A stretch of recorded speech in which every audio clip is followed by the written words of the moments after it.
Tonight on God Bless America, episode 15, Tucker Carlson's 10-point plan for the country is announced, and allegedly his new party. How successful was the launch of his trial balloon? Olympian Alyssa Liu's brother is trans and dominating women's sports? Why her brother is skating on thin ice. Should Republicans tell an alleged woman beater, beat it? We discuss the latest drama in Congress. Did Fauci harm his legacy by pleading the fifth? Yes, he did. Yes, he did. And plus, we have to review Abdul El-Sayed's role as a doctor pushing propaganda pandemic narratives, including social distancing.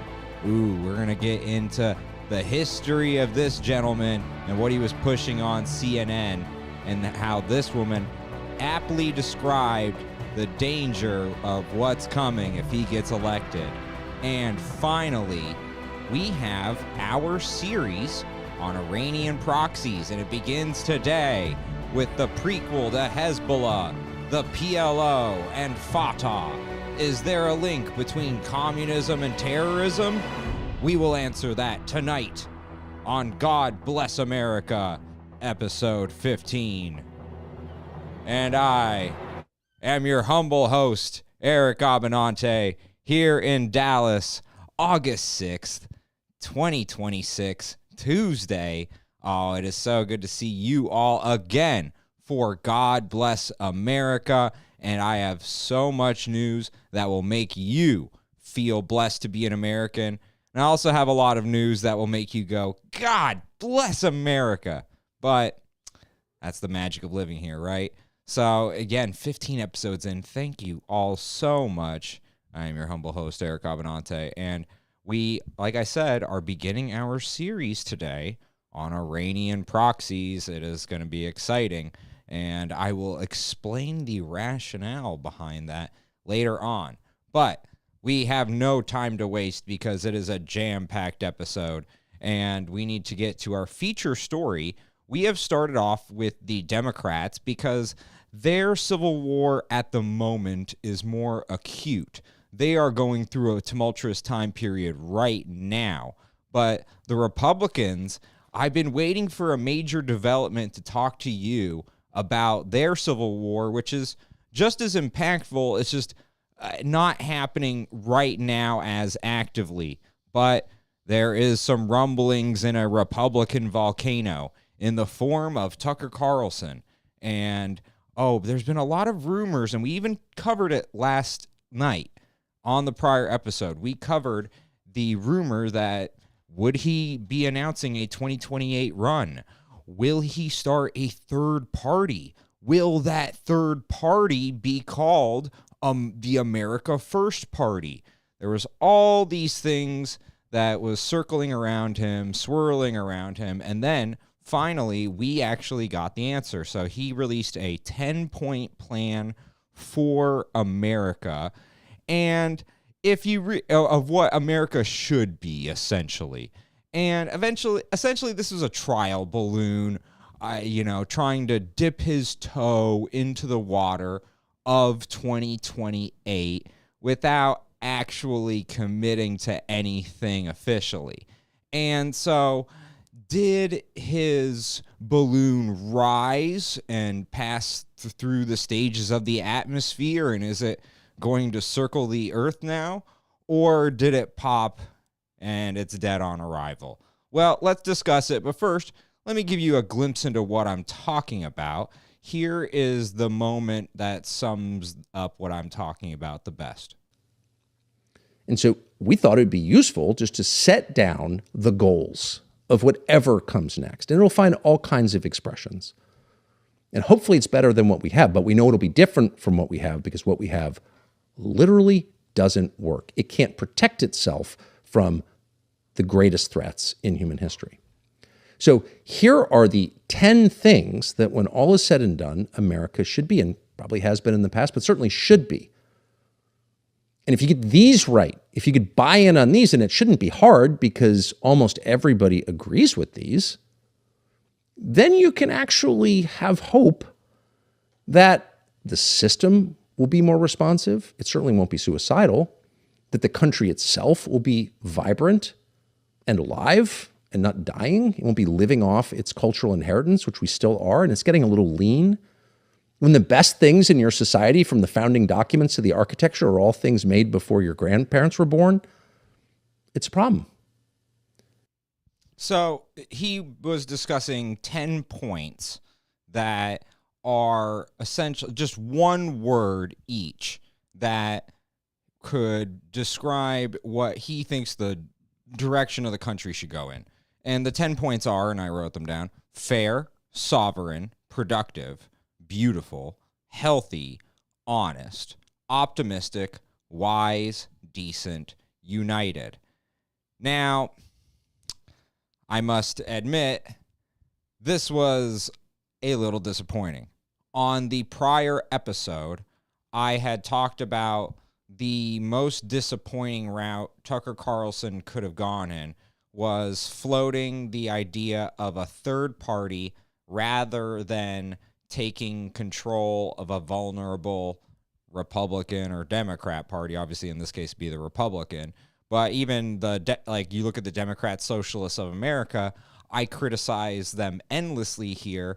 I will tell you that their strategy of the hostile takeover of the Democrat Party is far more wise than if you tried to create a third party. There are so many different hoops that you have to jump through as a third party candidate. And long story short, essentially the issues are you would have trouble getting access to on the ballot for all 50 states. And essentially you would need to reach a 5% threshold. And then the next presidential cycle, if you hit 5% nationally, then you might have a reasonable chance as a third party. But it is hard to maintain momentum with a single third party candidate for 8 years minimum in a row. And so it has often been a fool's errand. So Tucker wanting to, he was saying this and that it could be a third party, to be fair. He wasn't saying for sure. But unfortunately, based on what he was intimating, I believe that's where he's leaning. And I would caution him against that. And then the other thing about these 10 points, again, let's review them. Fair, sovereign, productive, beautiful, healthy, honest, optimistic, wise, decent, united. Now, no one in the audience can really disagree with any of those, but that's because they are just singular words that often would be, if you were focus grouping these, they would be popular. It almost sounds like an AI list of give me 10 words that are popular and could unite the country. And so that is nice and sweet, but these 10 words are not a platform. They are platitudes, and platitudes are not a platform. And so this was quite a disappointing trial balloon, and I gotta say, I think it popped. And I am naturally inclined to like Tucker. Like I said, I have interacted quite briefly through producing with Buckley Carlson, the brother, not the son. And it's annoying because there is a brother and a son, both named Buckley Carlson. One of you needs to change your name, please, for the love of God, or have a nickname or something, please. Anyways, Buckley Carlson, the brother, is quite charming and nice. From what when I've interacted with him, and he's very, and so I am inclined genuinely, like, I have no ill will or no real bias in either direction here. I am inclined to like Tucker Carlson, and I understand the notion. So let's step back. Part of why is there this Republican Civil War? Because they're trying to determine who is going to be the heir apparent, who is going to take control of the Republican Party in the post-Trump era. And yes, there will be a post-Trump era. I know there's some people who can't even believe that fact, but there will be. And so Tucker Carlson, in a sense, presents an interesting proposition here, because you have J.D. Vance, and the conventional wisdom would be that, oh, J.D. Vance has this locked up. He of course is the heir apparent. But even Trump just today poo-pooed that and was like, it's too early to talk about that. Now, if J.D. Vance was a shoo-in and was going to inevitably be the heir apparent, would Trump make that same statement? Sure, but he would have a different tone of doing it. Like, look, he's got it in the bag, but hey, we're not going to, we're going to let the process play out. We're not going to anoint him like Kamala. But that has proven to be an issue because his stock has fallen, and he does have high unfavorables, and a lot of it has nothing to do with him. The late night TV host made up a whole thing about him having sex with a couch. And doing stand-up, I can tell you that is one of the 5 things, if there was a survey says of what people knew in the audience about J.D. Vance, it's that. So it's not all his fault, but he does have a major issue with his high unfavorables. Then you get to Marco Rubio, and you may not like him, but you have to respect him as a savvy operator, because every time the game of musical chairs has been played in this administration, you have Signalgate, and you have Pete Hegseth, and he loses a chair, and then you have Kristi Noem, she loses a chair. You have Tulsi Gabbard after the Iran war, she gives up her chair, right? Yet who is left with the chair, sitting on the chair, always comfortable? It's Marco Rubio. Now, there is an allegation that he is owned by Israel, so he gets the derisive nickname Marco Jubio. But I actually respect how savvy of an operator he is, and the jokes, you can make jokes about him, but he has truly evolved. And I'm not even saying I like his policies. I am not counting him out. But he is establishment and neocon, and also attached to this administration. So if you wanted someone outside of the administration, how about I throw you a little Thomas Massie or a Ron DeSantis? Except for both of them have a charisma problem, and they aren't going to get to the next level. Even though the purists and the intellectuals quite like them, and they are excellent, very skilled bureaucrats who really know the system. Ro Khanna has often said that Thomas Massie is valuable partially because he knows the rules and the processes. So it is understandable that you look at that list, J.D. Vance, Marco Rubio, Thomas Massie, and you're thinking Ron DeSantis, and you're thinking, we don't really have the guy. Just like in sports, the classic phrase, if you have multiple quarterbacks, you have no quarterbacks. You're supposed to have a guy. And so this is why Trump went through 16 people in 2016 on the Republican side, because he was the guy. He emerged. So in the end, this is a very precarious position for the Republican Party because it's up for grabs. So Tucker Carlson could potentially be a Trump clone. He is a media figure who is popular and unpopular, quite divisive because of his hot takes and opinions. He has a long history of public speaking and working the camera, and so he would have a natural skill set that would translate. Very talented broadcaster. But then I came and listened to this 10-point plan.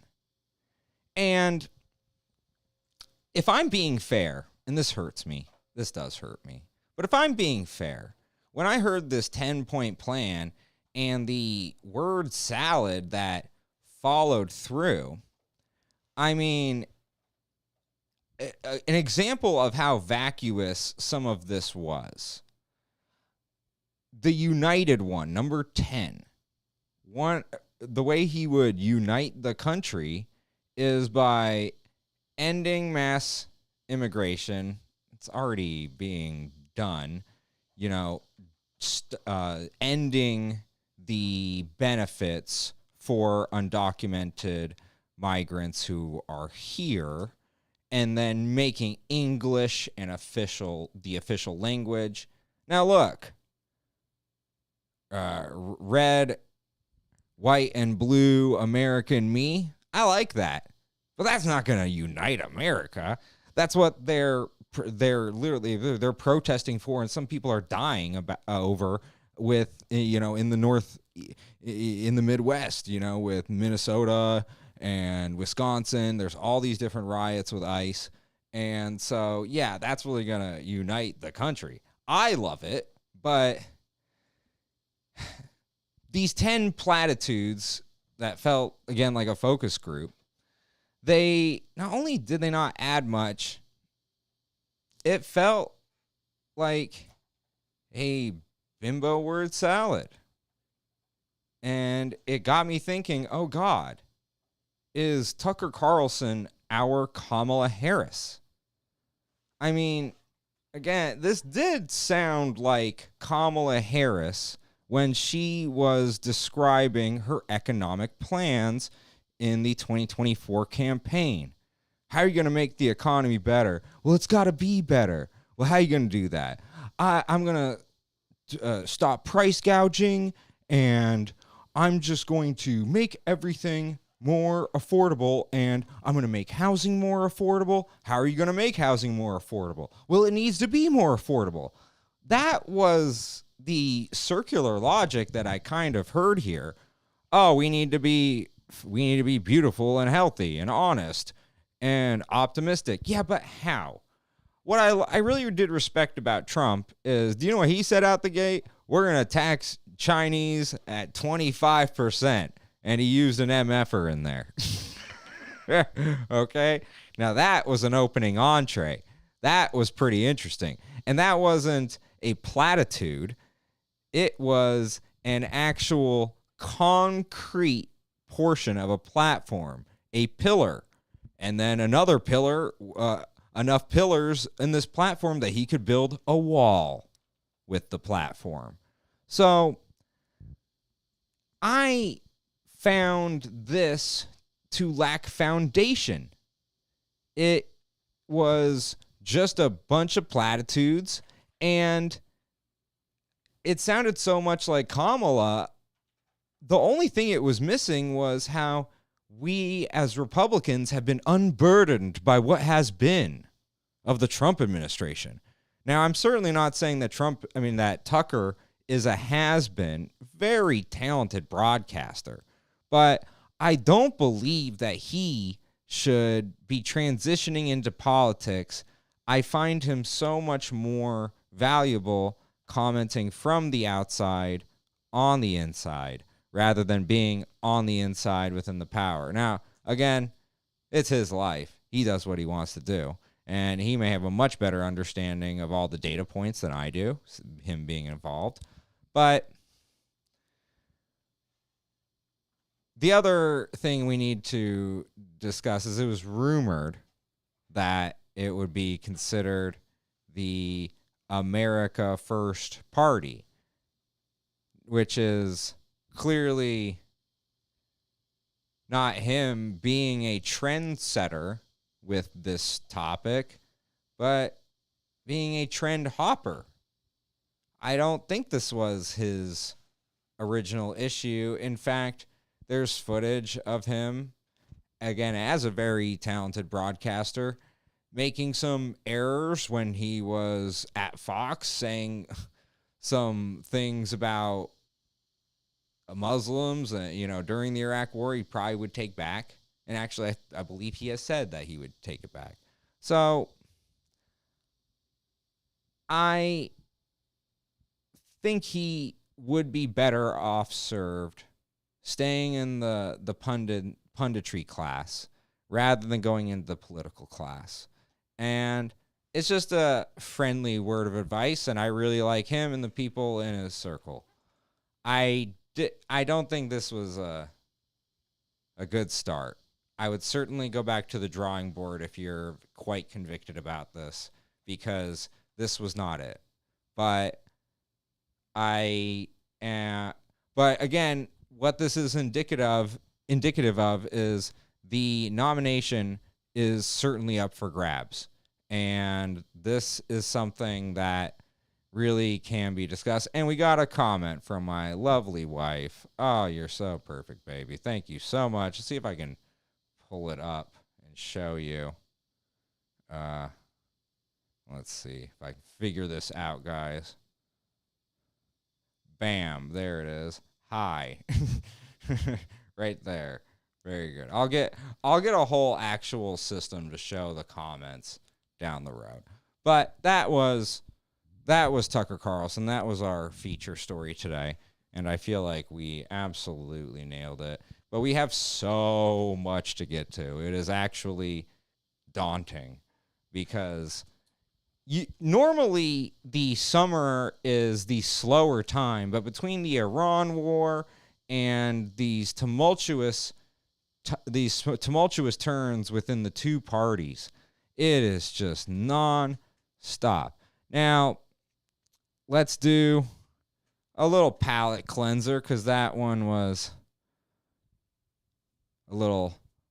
maybe a little rough to hear about. Let's hear about something pretty interesting. And we have not discussed any sports topics on this show. I started after the World Cup. So I think I might have briefly mentioned the World Cup once. We've very much not discussed any sports. And so we got something. Alyssa Liu, the transcendent star of the Winter Olympics for her figure skating. And if you know, figure skating is one of the marquee, if not the marquee event of the Winter Olympics. And so when you go gold in that, you are a bona fide star. It is not easy to do. Very much respect Alyssa Liu for dedicating herself to her craft and becoming one of the best women in the world, and then becoming the best in her craft. Very impressive. Now, her brother, on the other hand, he has become a transgender athlete. Joshua Liu, now identifying as Jalen. And I gotta say, Jalen is one of the most common names in the NBA, not the WNBA. So it's not a very feminine name, I must say. There's like 8 Jalens right now in the NBA. Jalen Suggs et al. There's so many Jalen. Jalen Brown, many Jalens. And now there's a Jalen transgender athlete dominating California girls high school sports, racking up multiple first-place finishes in track, in the 200-meter and the 400-meter, basketball, and ultimate frisbee. That one took me a step back when I read that. Ultimate frisbee. You weren't good enough as a man to compete in ultimate frisbee, and you had to switch to the girls. This might be the saddest transition dominance I've ever heard. Like, oh, I was great in shuttlecock as a man, but as a woman, I was number 1 in the world. When it came to Jenga, look, I was good as a man, but when I became a woman, number 1 in the world. I mean, this is just nuts that you would do this to, and you got to think about this. Think about this. So your sister dedicated herself to her craft and became the best in one of the hardest things to do in sports, period. It's right up there with gymnastics in the Summer Olympics. It is insanely competitive. And she aced it. She is a gold medal winner.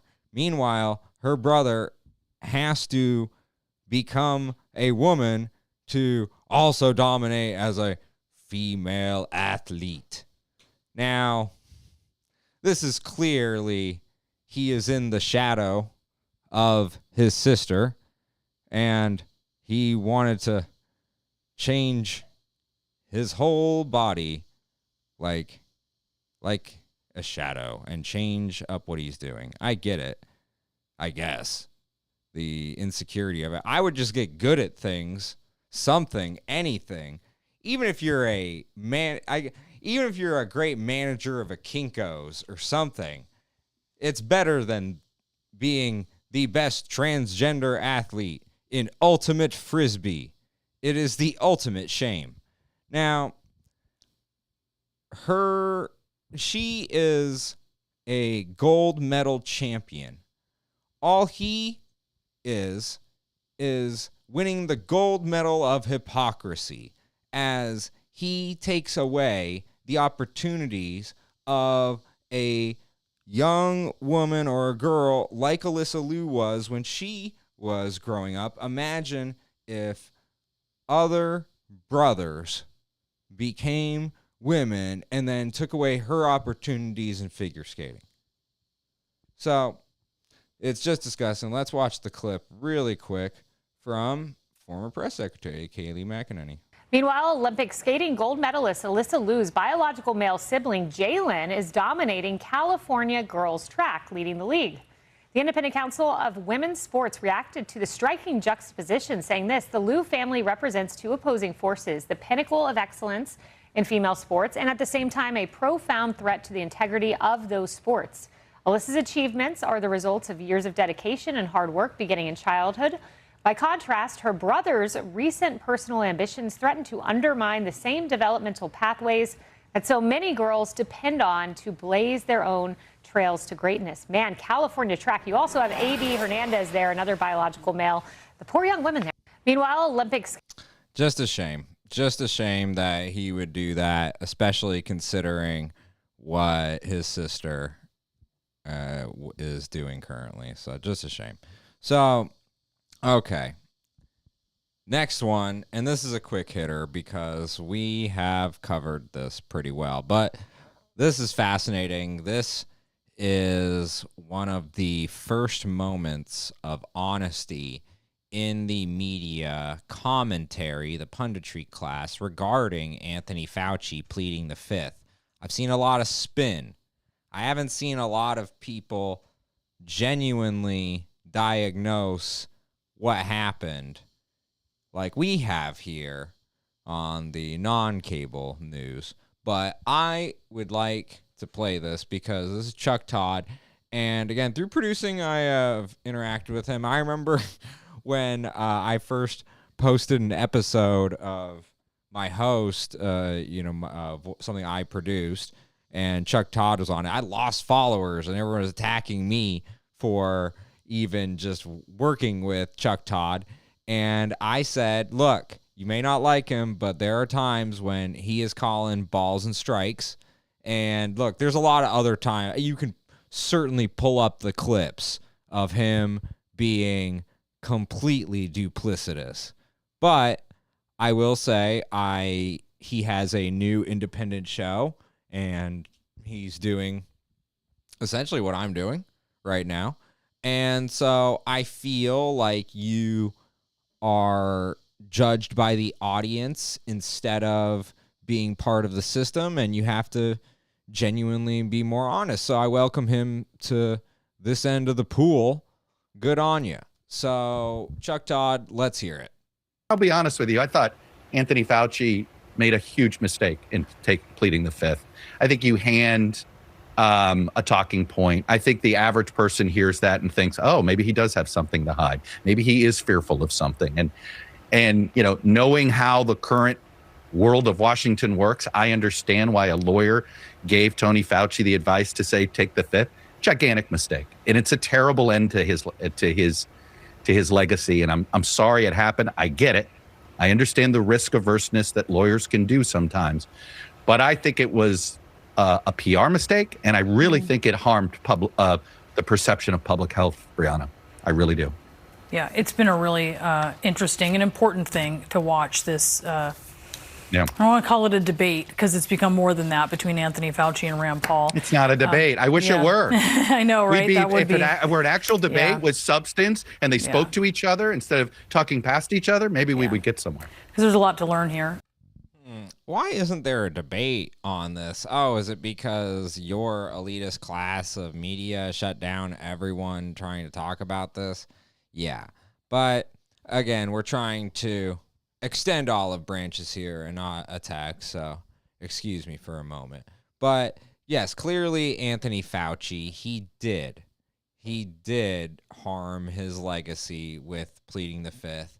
And all the media who spent about a week trying to run it through the spin cycle, run it through the centrifuge, and still what came out was, he's full of it. He was still constipated. Even when they ran it through the spin cycle, they could not remove the stain. And part of it was they could not remove the stain, the egg on their face from when they had lied to the public and their trust had been harmed. And this is what I was saying about Mr. Todd, you know. Good on him for going independent because you have to be more accountable to your audience. Like, I have to be accountable to you. That's the only way you will trust me. And that's why everything I say, you can go independently check. And I'm not asking you to just believe me. But if you go independently check it, you'll be very pleasantly surprised. So this is why, you know, I am glad that we are finally having some media honesty with this moment. But it does come with revisionist history. It does come with them trying to skirt over them being part of it. Now, I guess that brings us to a Democrat who was part of this mess, who was part of the propaganda class, who parroted the Fauci statements, and a lot of them turned out to be incorrect. Who am I talking about? I'm talking the man of the moment right now, Dr. Abdul El-Sayed in Michigan. And people forget that, yes, he likes to play on his doctor stuff a little bit, but he really doesn't want you to look into this part of his life because he was a Fauci. He was pushing these things that had no scientific basis. What am I talking about? Well, let's get into it right now. Here is from the Rising. This is Crystal Ball. Come on, it's a phrase. How am I forgetting it? Crystal Ball and Sagar and Jetty on the Rising. To revive the economy is to clear the pandemic and to reduce the number of cases, that we are willing to invest in social distancing for the time being so that we can have our future. And we realize invest in social distancing so we can have our future. Okay, well, as we've reviewed on the show, this social distancing, this 6 feet rule, it came out of nowhere.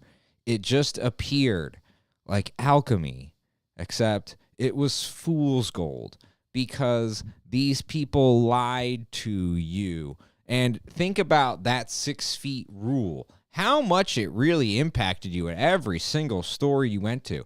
And then the mass psychosis of if you got within, 5 feet, 3 inches, a height of a person that may be on screen right now, if you got within that distance instead of 6 feet, oh my goodness, the screams that you would get, you're killing people and you're killing grandma and you're killing me. That's what this guy was part of. He was part of the media class, the Leanna Wins, the Rochelle Walensky's, Dr. Anthony Fauci, these people who propagated lies and who were trusted authority figures, and they had the credentials and they have the degrees on the wall. Well, guess what? It was all fake. It had nothing to do with anything. The 6 feet social distancing was complete fabrication of science. Now, if this man will lie to you about this, he'll lie to you about anything to get any power. Some people call it takia. So it is, you just got to watch out for Dr. Abdul El Sayed.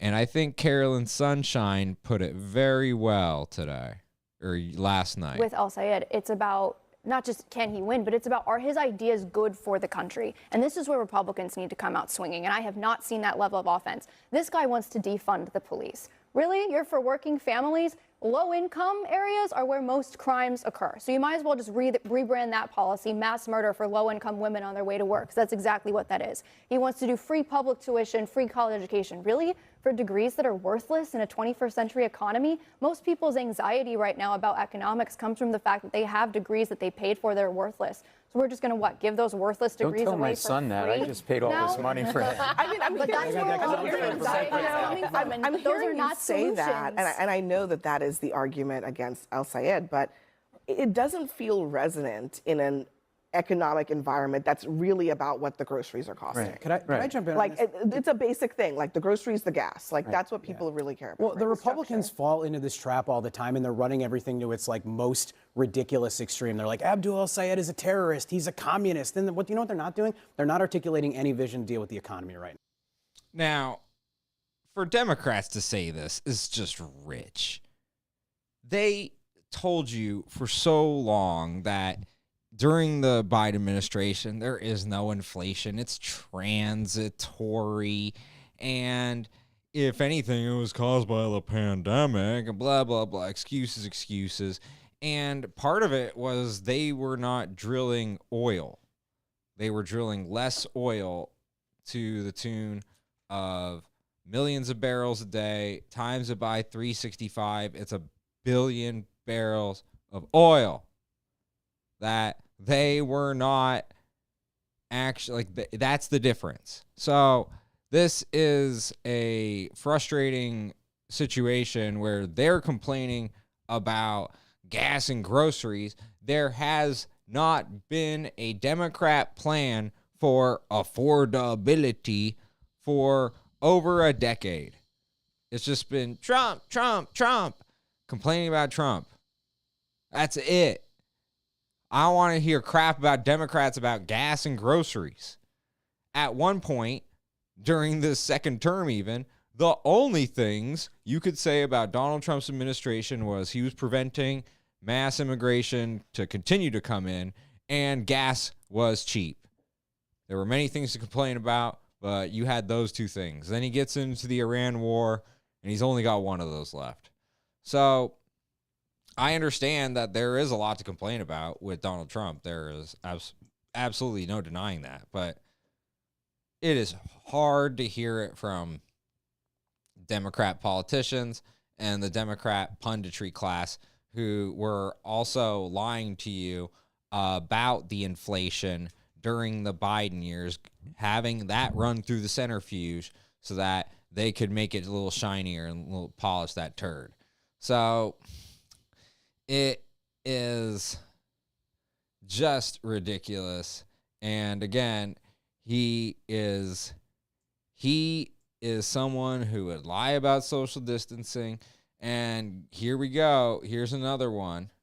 More than what we're doing right. Even if it's not going to protect against breakthrough cases, we know that a third dose in and of itself protects against serious illness. And so given what we know about Omicron, I don't know that. So at the beginning there, he is already admitting the first lie in this multi-lie statement. Going to protect against breakthrough cases. We know. What's a breakthrough case? A breakthrough case is the term that they used as revisionist history and spin to say, oh, the lies that we told you about the vaccine preventing transmission and infection, now that that turned out to be a lie, we're just going to deem these breakthrough cases. No, it's a faulty vaccine. The shot was broke, okay? That was the issue. So you have Abdul El-Sayed, who is already part of the first lie of the vaccine prevents transmission and infection. And then he's trying to, cover his tracks with the breakthrough case lie. And then we get into, oh, your third shot will prevent illness and death. If it doesn't prevent transmission and infection, it cannot say it helped you with any of those things. Ugh. So, again, he will lie to you about that as well. Good luck, Michigan. Good luck trusting this man, Dr. Takia. And there's some good clips here of Mike Johnson talking with Dasha Burns and essentially talking about the prevailing narrative in the Democrat Party that the DSA is overrunning the party, which is pretty true. He describes it pretty succinctly. It's a contrast between common sense and communism. Let's hear that really quick. It's a contrast between common sense and communism. And you can shrug that off, but I'm telling you, I've been flying around the country. I'm going to every state, okay? Everywhere I go, the alarms are being raised. There are two things that motivate people in a midterm. One is anger. Of course, Democrats have that. The other is fear. And this is a real fear that people have that... Now, I did mention this on the last episode that the Republicans, frankly, are in their comfort zone when they're making you uncomfortable, when they get to fearmonger about their opponent. And this was such a gift from the Democrats to have Abdul El-Sayed, Francesca Hong, Daria Liza, Chevalier, et al., being these defund the police, abolish ICE, abolish borders type rhetoric. It's a gift. And they also, we will in a future episode go over Bill Maher's wonderful monologue on these same people, where he is describing, no, they actually are lifting literal communist rhetoric, okay, and just copying and pasting it and using it in their own speeches. Plagiarism from the communism, okay? It's just, ugh. So this is a good discussion with Mike Johnson and Dasha Burns, but we have to move forward because there's just too much. Oh, and then right here, Dasha Burns, she was saying that are the Republicans not taking the Democrat socialists seriously enough, just like the Republicans and the Democrats didn't take Trump seriously enough? And I must say the energy is just so different between the two parties, because the Democrats, they have a patriotism problem. They really don't love this country. They are like vampires when they see our beautiful American flag and my gorgeous logo. They don't like to associate with the country and being positive with the country. So ultimately, their energy is just more destructive. When they are passionate about things, they are more tear the system completely down. And I know you could say, well, what about Jan 6? And I'm like, well, touche. But in the end, it is a problem for the Democrats that they have this patriotism problem, because if they solve that, a lot of their problems would erode under it. But it is such a fundamental problem. Now, am I just talking crap about Abdul El-Sayed? And I have been focusing on this, and I have been telling you that he is having these issues. And it's funny. A lot of the stuff Mike Johnson was talking about with Dasha, I've been talking with you about how Abdul El-Sayed is going to have certain issues. One of them I talked to you about is how he's having issues with black voters in particular. He lost Detroit, he lost Flint, Michigan, he lost Wayne County. That was unprecedented in terms of a Democrat winning, but he lost all the majority black areas. And that could create a major rift within the Democrat Party, and the black voters within the Democrat Party also are parallel to the working class. And obviously there's crossover there. There's, but there's also, you have the suburbanites and obviously still crossover. But in the end, all three of those that are like overlapping Venn diagrams, all those groups are repelled by Mr. El-Sayed, and we are seeing it in polling. And again, this is CNN. This ain't Fox News I'm showing you. Once El-Sayed became the favorite for that nomination, and now that he's actually become the nominee, Democratic chances have fallen dramatically. You can see it right here, cast your prediction odds. Take a look here, chance to win the Michigan Senate race. You go back to April at this point in the month, Dems had a 79% chance. Look how that number has fallen dramatically. Down we go into Lake Michigan. Now we're talking about just a 59% chance, while Mike Rogers, the Republican nominee, look at this, 21% chance, basically doubling, now up to a 41% chance. So the people who are putting their money where their mouths are quite skeptical at this point, or at least significantly more skeptical, that Democrats will be able to hold on to the Michigan Senate seat with El-Sayed as the nominee, though I still should note he is the slight favorite here. But given Michigan being a purple state and given where Trump's approval rating is, I think it's quite surprising that his numbers are not significantly higher. Let's talk about where things broke down and what that means for the future. El-Sayed talks about, being. Look at it right there. So April 6th, when it was assumed that Haley Stevens would be the candidate, and because she was backed by a lot of AIPAC money, but more importantly, she had 4 wins in a row against Republicans. She was a tough out for Michigan Republicans. She knew the area well. Well, now they're putting in some Johnny-come-lately who ran once in 2018. Now he is going to have an issue here because he doesn't have the entrenched support in a lot of these different areas like Haley Stevens did.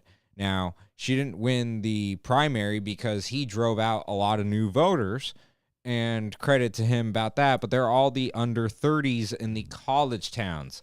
And sometimes votes in college towns can be inflated, allegedly. And so this is something, does it translate to the general against Mike Rogers? Well, people who are putting their money where their mouth is, and these are the sharps, because now the odds have changed, right? Before this bet, this is when the odds were the best. Now that it's 59 to 41, you're not going to get as much return on the investment of your bet. But the really sharp, smart bettors, they were saying, okay, I am going to bet on this early because I know this is going to be a rapidly changing trajectory in terms of the odds of who is going to win the Michigan Senate race. And it's because the communist rhetoric of these candidates like Abdul El-Sayed is repelling working class, black, and suburban voters. And Harry Enton was there to explain it for all of you folks. So now we have to get to another Republican drama talking point, and we get to revisit a very fun moment. One sec, guys. I didn't put it in the thread. I will do that right now. Naughty, Eric. Multiple lashes, Eric. How dare you do this to your audience? They are busy, okay? They don't have time to waste right now. You just grabbing this clip. Okay, here we go. And this is from Keith Boykin. And then really quick, shout out to Red Wave Press, who got us multiple clips from this. And Jason Cohen, the clipper of the future, one of the rising stars. So this is an excellent moment that we need to review here. Okay, I'm excited. This has become relevant again. Max Miller is in controversy for allegedly beating his wife, and he is essentially the Republican Graham Plattner. So he's got these accusations, and because of these accusations, there are internal and external pressures for him to drop out. Now, let's revisit this moment from 2023, now that you know that context. You, sir, are a crook. I know I should direct my comments to the chair. I yield back. My colleague wants to come up here, call me a crook. Same colleague who's accused of being a woman beater. Are we really going to ignore the facts that we all have passed and we all have the media coming out against us on a daily basis? I can go. Now, for those of you in the know, who is the gentleman right behind George Santos? That is the legendary staffer Vish Burra, who I have booked for shows before, and he's always come through clutch for me, okay? He is very, very talented when you bring him on. And so, okay, just look at this. Look at the hype man kind of faces he's making in the background. Okay. You know what's funny? Let me see if I can find this really quick. So you had Rand Paul, and he had that staffer behind him who was super hot, you know, and everyone was going nuts. Oh, she's super hot. And then you had Ted Cruz, and I felt like, I didn't get to mention this last episode, I felt like this was a competition brewing. Look at Ted Cruz and the talent he's got behind him. Okay, look at that. Everyone's just like, who can have the most attractive staffer that we can put behind us for the camera shot and to make the clip be extra viral?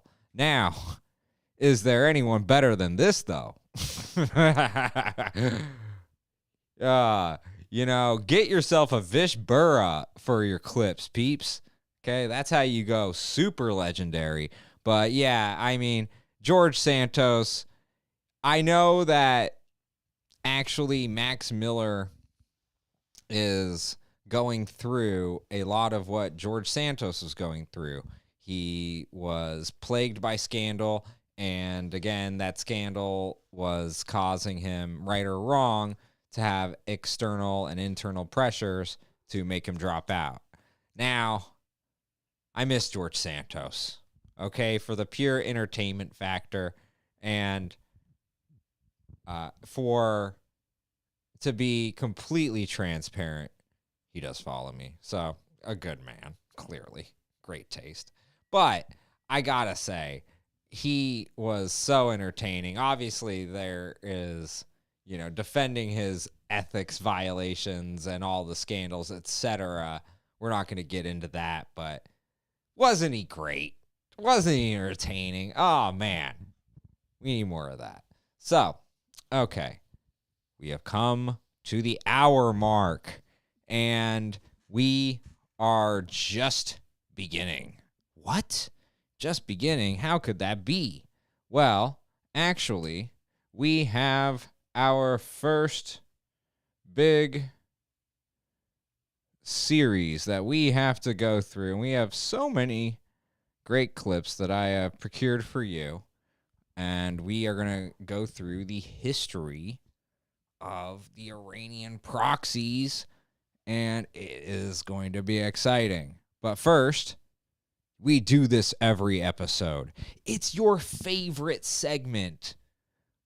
The map. The map. We gotta go to the map. Like Dora the Explorer, we go to the map.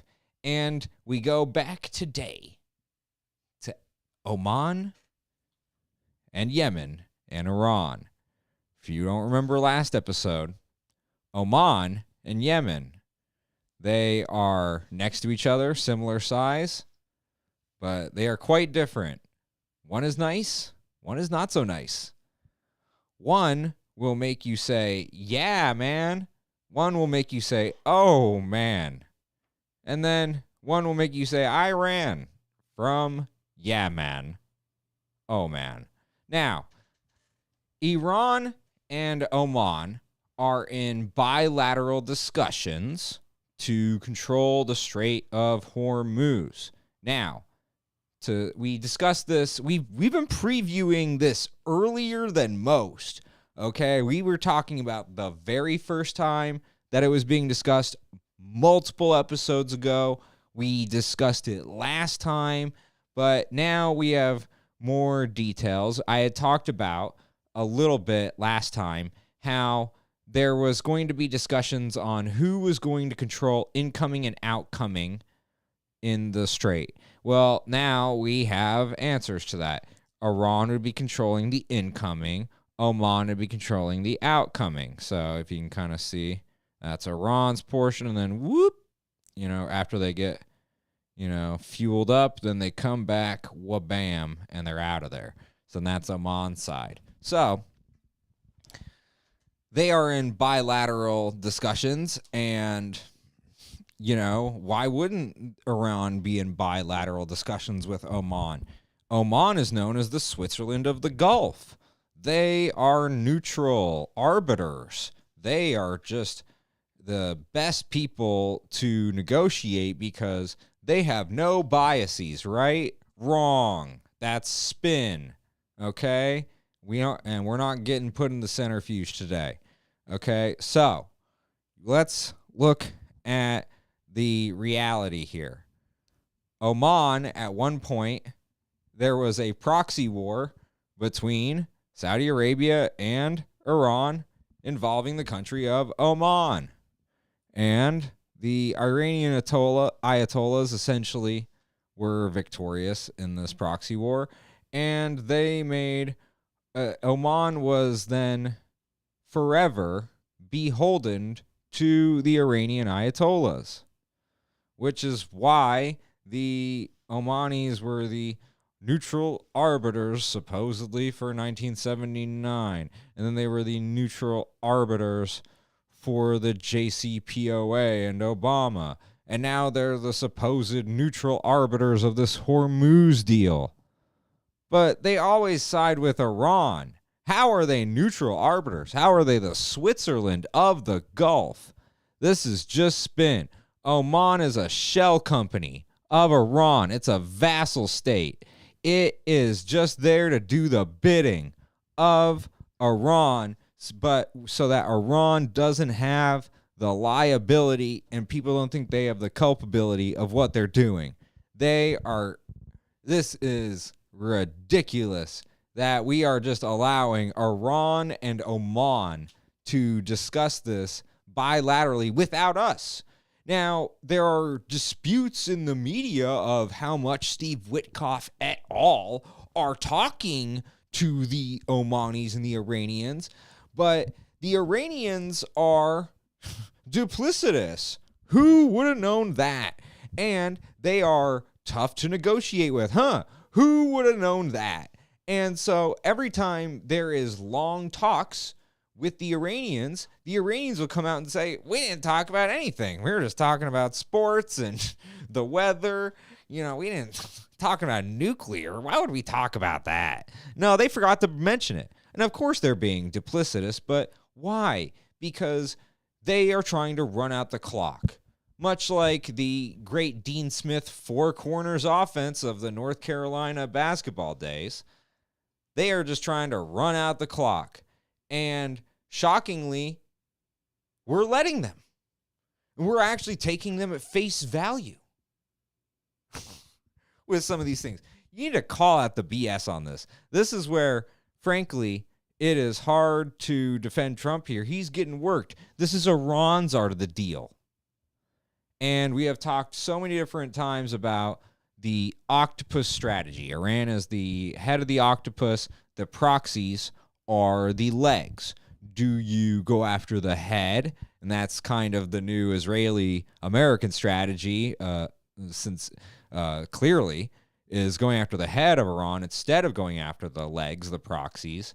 And for review, if you haven't been abreast of the show, you have the Houthis down here in Yemen. You have the PMF in Iraq. You have Hezbollah in Lebanon. And you have Hamas in Israel. Hamas actually has been recently disarmed, supposedly, apparently. And it is conditional upon many different things. And much like the memorandum of understanding, those conditions will probably prevent it from going through. But that is an example of Trump going after one of the legs of the octopus without actually being violent or anything. That's diplomatic solution. So there are very many options here in terms of how you go about it. But instead of just talking about these proxies all the time, I felt like we need to do a deep dive. And it's not just the Sun Tzu, know your enemy, and they're the enemy in the sense that they've been chanting death to America since 1979, and, you know, they have harmed many Americans, but I don't see the Iranian people in general as the enemy. But this is also in reference to a great Louis Black bit on the White Album where he was talking about the Iraq War, and he was saying that we needed to collectively come together and learn about the culture of Iraq and the Middle East. And we didn't do that. And because we didn't do that, we suffered a lot of consequences of ignorance. And so I actually felt that was a apt description. And then he also said the issue of the Middle East was that largely this region has no sense of humor. And I still feel like that reigns quite true, though the Iranians have certainly may have turned that around. They have been quite funny in their attacks. And so I think that there might be a turning of the tide in that actually there are certain people in this area who are actually changing on this. And I think that's wonderful. Now, I am a little concerned about our knowledge of all these proxies. I don't feel like we really know the story of Hezbollah, Houthis, Hamas, and those are the big three, and we'll get into others. But what's funny is, like any great movie series, this is going to require not only sequels, but a prequel. So we're actually starting today with Fatah and the PLO. And I am going to get deep into it. But first, we need to watch a clip. And let's see what we got here. I think... No, it's not that one. I believe it was this one. No. Okay. Actually, it's this one. Here we go. Perfect. I found it. Okay, we're back, folks. So, here's the clip that's going to start us off tonight with our series. Expulsion from Jordan, the Democratic Front. Understanding the Iranian proxies with our prequel, starting with Fatah and the PLO. We will get into that right now. For the liberation of Palestine, the DFLP believed a more realistic political program was required. In 1972, it had floated the idea of accepting a two-state solution. By the summer of 1974, the PLO had unanimously adopted the DFLP's 10-point plan. For the first time, the Palestinians spoke about establishing an independent national authority. The word Israel was never explicitly mentioned in the plan, But after years of armed struggle, the Palestinians were now implicitly recognizing the State of Israel. لأنه البرنامج عرضته القيادة العامة وتمت وسمي برنامج المستسلمين. It was opposed by the pro-Syrian PFLP General Command and called the defeatist agenda. But Arafat and Abu Iyad were smart. They used the DFLP as a bulldozer or minesweeper to clear the way for it. ونشب النقاش ممتدا ما يقارب العام الكامل. It took almost a year of discussions, and on the eve of the PNC session in June of 1974, we came to a consensus with Fatah, the PFLP, and the pro-Syrian Sa'iqa, and the 10-point program was adopted. Just weeks.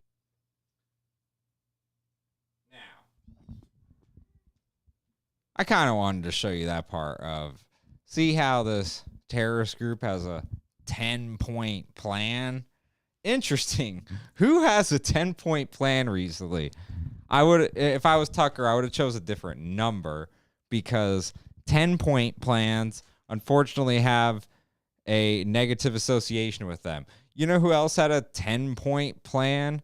The Black Panthers, Huey Newton. They had a 10-point plan. Usually 10-point plans are associated with radicalism, so it's a little nerdy, to be frank, but okay. That was fun. Now we're going to actually get into it. I had to show you that. So, okay, let me set the stage here. So, Fatah essentially is the Movement for the National Liberation of Palestine in that language, and it's a reverse acronym. Pretty nifty.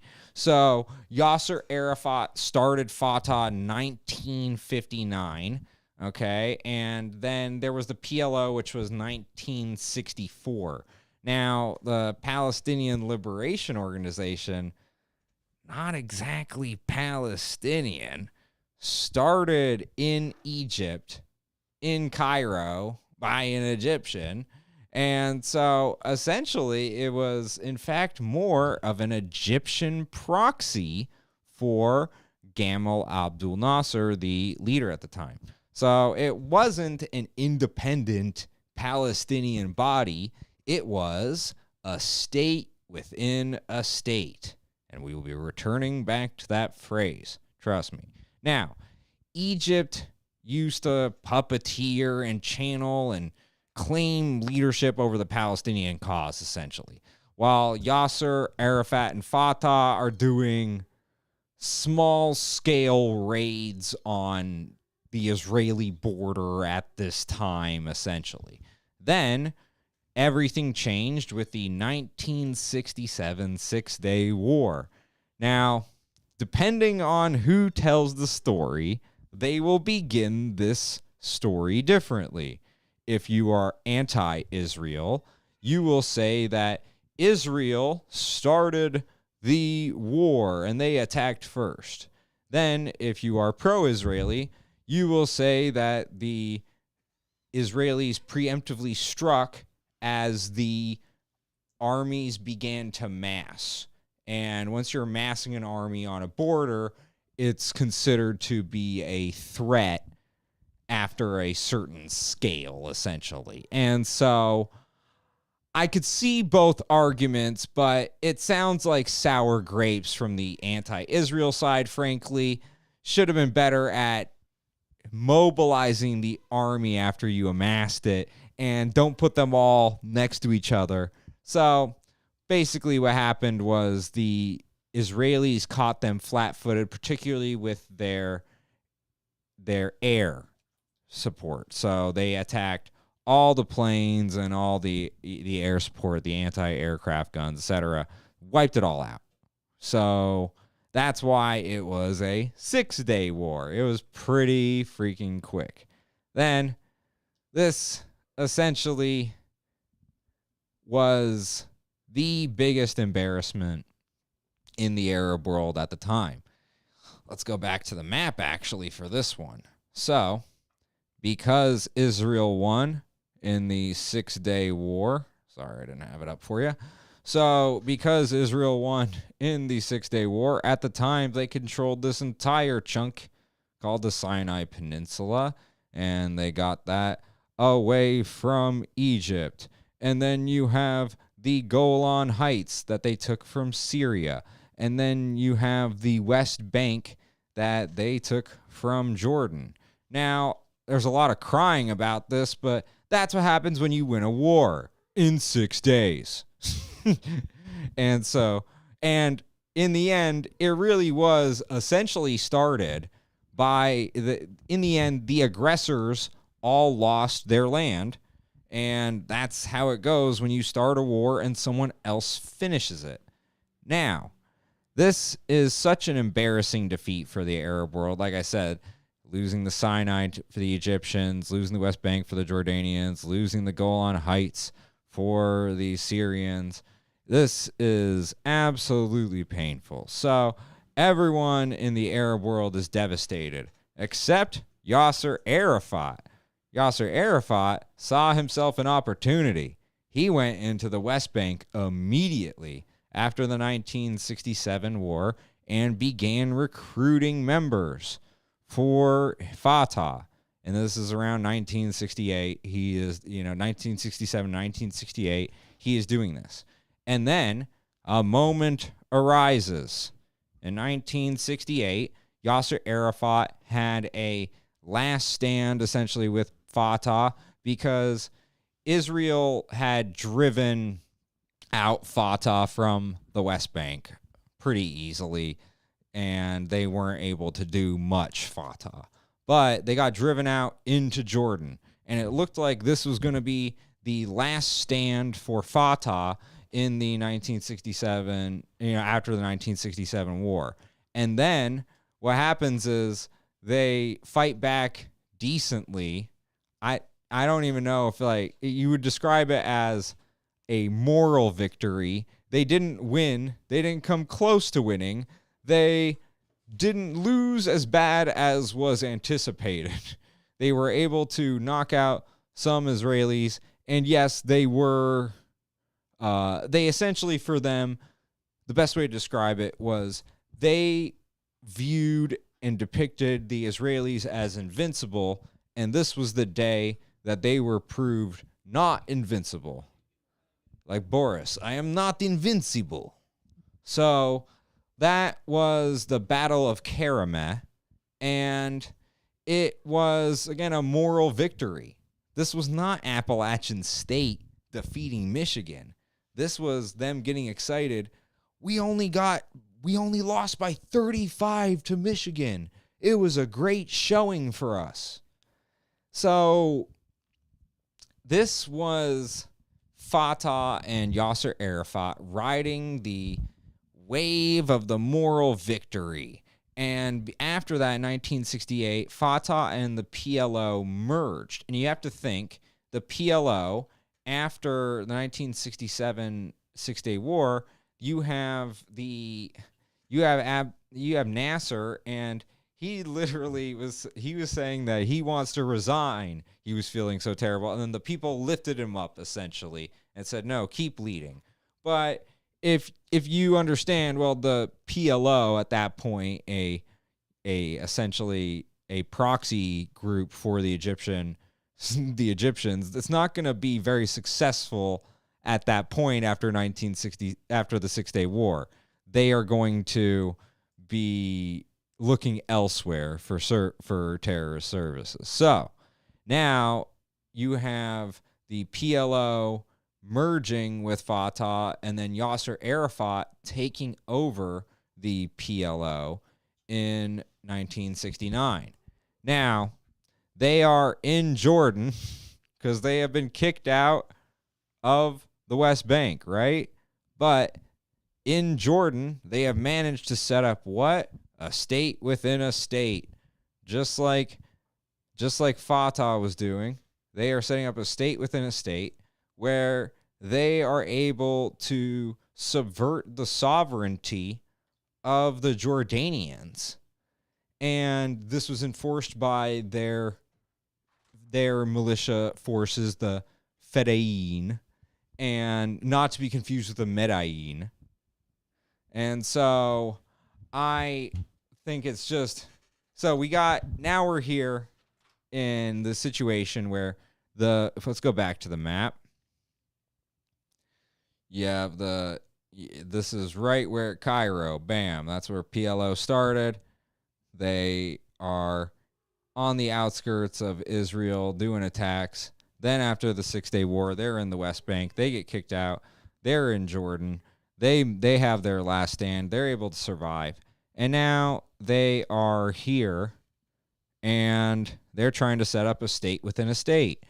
And this is where it gets very interesting. But before we get into the Jordanians and their reaction to all this, after the 6-Day War, there was a universal reaction of hatred towards the Israelis, essentially.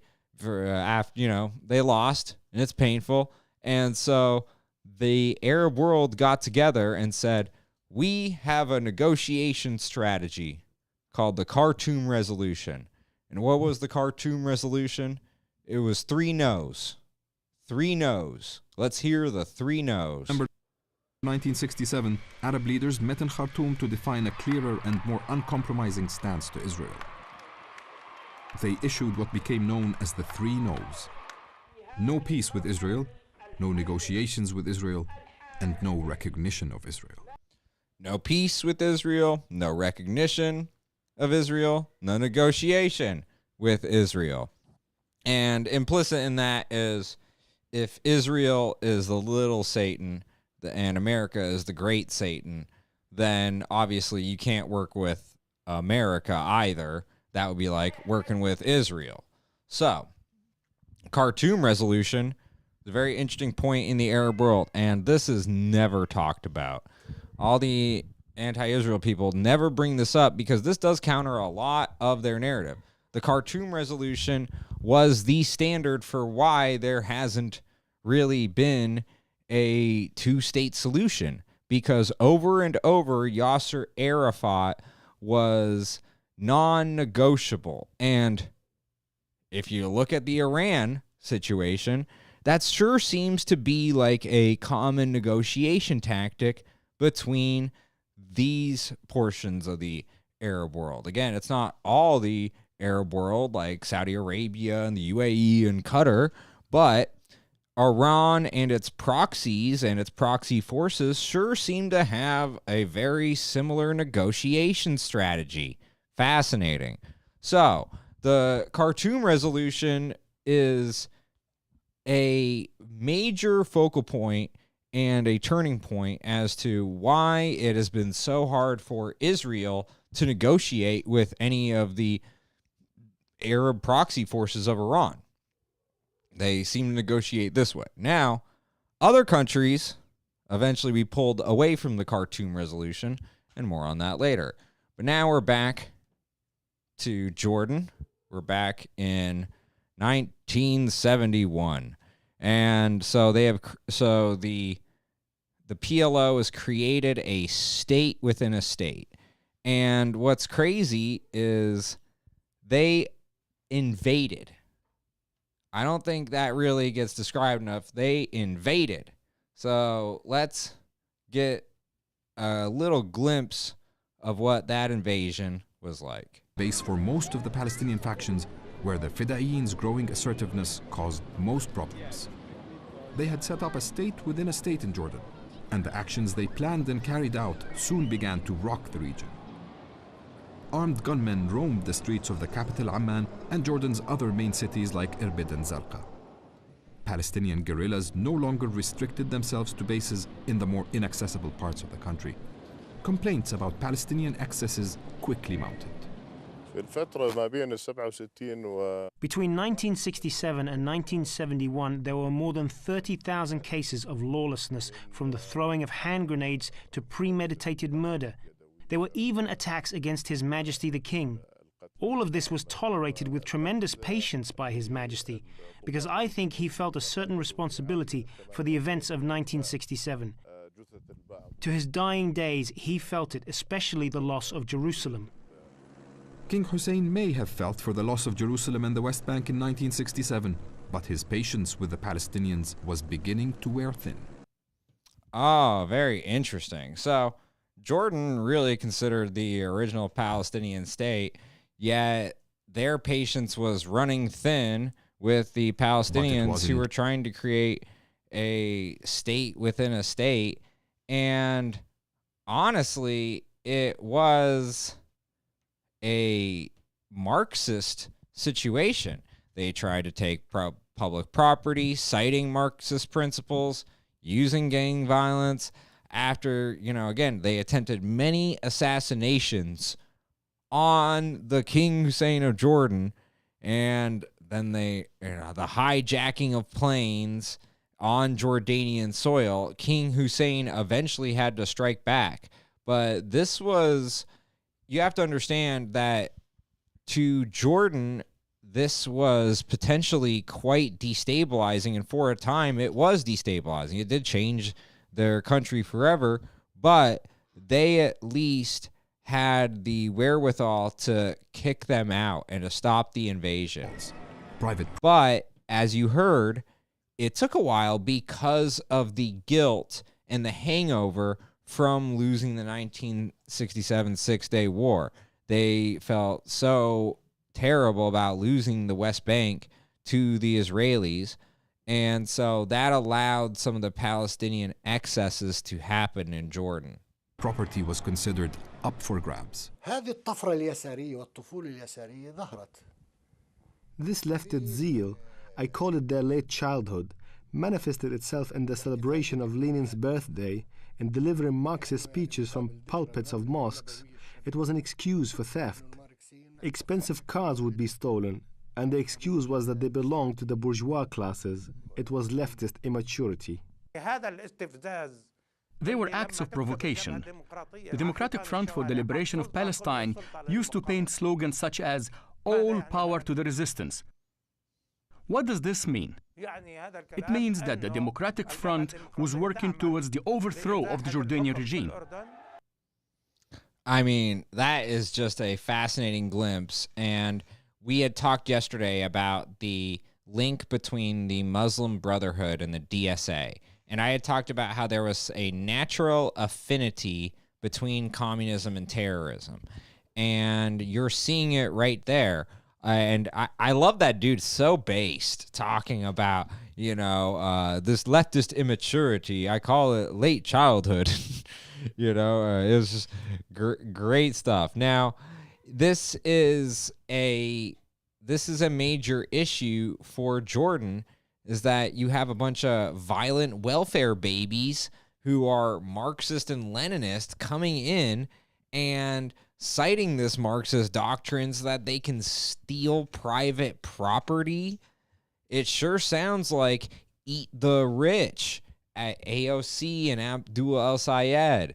This is what communism and terrorism, when they join together, this is what it looks like. And I'm worried that it could spread to this country. But we will not stop. We will not stop fighting it because, God bless America. The Popular Front for the Liberation of Palestine, or PFLP, forced the Jordanians' hand.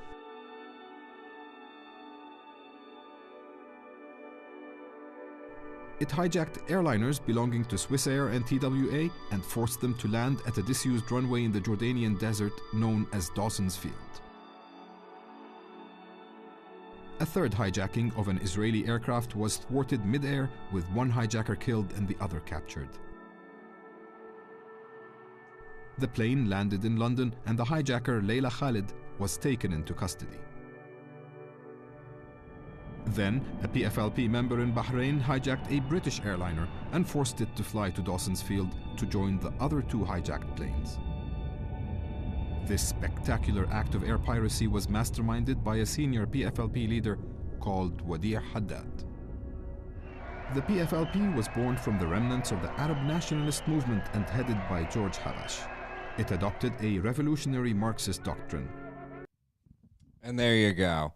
Every one of these terrorist groups, so many of them have this connection to Marxism. And especially in this time period, you have this Russia-Arab connection, and we will get into that in a moment.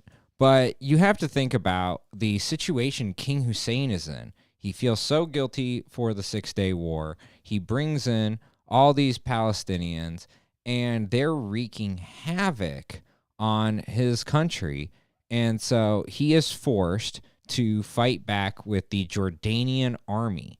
And the issue with this was, even though it was the right move, was that Syria attacked with their army on behalf of the PLO. And I assume it was partially opportunism from Syria, but this was something that was such a issue that they actually ended up calling in support from the United States and Israel. Yes, Jordan, strange allies indeed. They wanted help from the United States and Israel. Don't hear about that too often in history. Now, the PLO, they were eventually, and down here, as Syria's coming through, the Israelis and the Americans, we were deterrent forces. The Americans were somewhere in the Mediterranean, and the Israelis, in Israel, they were deterrent forces. Jordan actually was the one who was able to push the Syrians and the PLO back and push the PLO out in 1971. Now, the PLO, like we reviewed, tried to do a state within a state in Israel, state within a state in Jordan, and they started off as an Egyptian proxy. Well, now they are going off to Lebanon after their loss, and in Lebanon, they caused so much havoc in this country through their terrorism that they really degraded Lebanon. And Lebanon degraded to the point where in 1975, they have a civil war. But wait, before we get into that, we're going to put a pin in it. So, after they get kicked out of Jordan in 1971, before all this Lebanon action in the later part of the 70s, we have the Yom Kippur War. And I'd referenced earlier about the Russia-Arab connection. Well, it was very well highlighted here. Now, during the Yom Kippur War, which obviously very similar to 10/7, you started on a Jewish holiday for the initial advantage and the surprise. The Yom Kippur War was very interesting because the Russians had given the Arab forces, the Arab coalition forces, this new technology that was giving them quite the advantage. Essentially, night vision goggles and missiles that were able to track the target at night. So it was almost like your missiles and your armaments had night vision goggles. So long story short, during the Yom Kippur War, Israel was really struggling against the Arab coalition forces in the nighttime. And then in the day, they would be able to stop the bleeding a little, so to speak. But it was very tough. It looked like they could lose. Now, I wouldn't say like that was a path of destruction.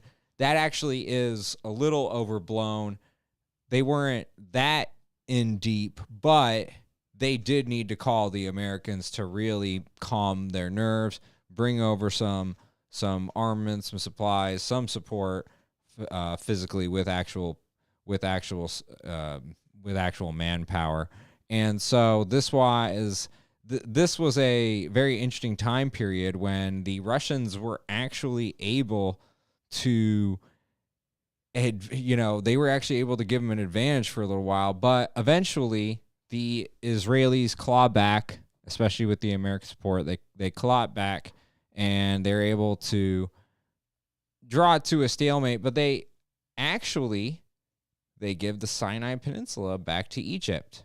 Now, why is that? Well, the interesting thing why we're bringing that up is because this was the first time an Arab country violated the Khartoum resolution. And so Egypt was considered backtracking on those 3 no's.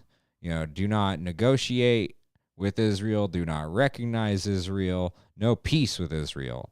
Well, they violated all those, and they took the American money, because essentially Egypt gets a bribe from the United States to not attack Israel, and so Israel and Egypt are 1-2 in the foreign aid because of that. So it was a very significant time period, and that began all of the, what I would call the modern smart Arab countries to break off from the Khartoum resolution. So if we scale out, it was Egypt. You could say Saudi Arabia was first, technically, but we had them in the bag ever since World War II. We've been talking about that a couple times, but FDR made a promise right after World War II. We will protect Saudi Arabia in perpetuity as long as you provide us oil. So technically Saudi Arabia was first off the Khartoum resolution, but since they predated the Khartoum resolution and working with us, but Egypt was essentially the first we broke off. And then think of the Abraham Accords. That is an extension of an attack on the Khartoum resolution. No, you want to work with the United States, the West, and Israel, and we will, we'll make it very lucrative for your effort. So, okay, now we're back to Lebanon. 1975 civil war in Lebanon. Why did it happen? Because of the PLO creating a state within a state, terrorizing this whole region of Lebanon. And this is why Lebanon degraded, and then it degraded so much. I mean, yes, was Lebanon full of cinnamons and rainbows before the PLO? No. But it wasn't invaded by Marxist terrorists who then created a power vacuum cycle that created more Marxist terrorist groups, okay? Then the Christian Lebanese have to protect themselves from the Marxists and the terrorists. The amount of violence that even spilled over into neighboring countries like Israel. So, 1978, Israel invades Lebanon in response to terrorism from the PLO over this time. And Israel has a buffer zone with Lebanon that still exists to this day. So that is a interesting dynamic of that. But the PLO fomented so much terrorism throughout Lebanon that rival terrorist factions emerged that also committed terror. And like the assassination of Israel's ambassador, the PLO's reign of terror created enough instability that a rival terrorist group assassinated the Lebanese president, Bashir Gemayel. Nailed it. And days after the Marxist terrorist assassination of the Lebanese president, then Lebanese Christian militia groups killed thousands of the Palestinians in response, which is terrible.